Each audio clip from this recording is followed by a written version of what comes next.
জীবনটা হলো একটা কুয়া, দুঃখের কুয়া। যার দুঃখ যত বেশি, তার কুয়াটা তত গভীর।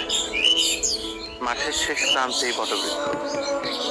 খুব শখ করে এই গাছের নিচে এসে শুয়ে পড়লাম।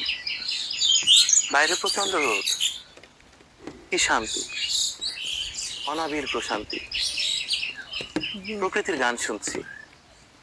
উপরে তাকিয়ে দেখি প্রত্যেকটি শাখায় একটি করে ভাত শালিকের বাসা। ঠিক যেন পাখিদের কলোনিতে ঢুকে পড়েছি। কত পাখি, প্রত্যেকটি বাসার সামনে এক জোড়া করে ভাত শালিক গল্প করছে, সংসারের গল্প। ভালোবাসা কি মায়াময়, ভালোবাসা কি অদ্ভুত অনুভূতি, ভালোবাসা কি অস্থিরতার উপকরণ। ভালোবাসার শুরু আছে, কিন্তু শেষ কেউ জানে না। জীবনে সবাই ব্যস্ত থাকে, অথচ মানুষ মৃত্যুর দিকে আগায়।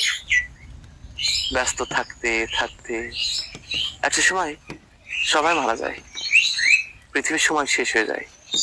অথচ দেখুন, এত প্রশান্তিময় জায়গা শুধু পাখিরাই উপভোগ করছে। মাঝে মাঝে ভাবি, পাখি হয়ে জন্মালে কেমন হতো? হয়তো বা ভালোই হতো। আধুনিক সভ্যতা থাকতো না, এত অশান্তি হতো না, এত দ্বন্দ্ব, এত সংখ্যা।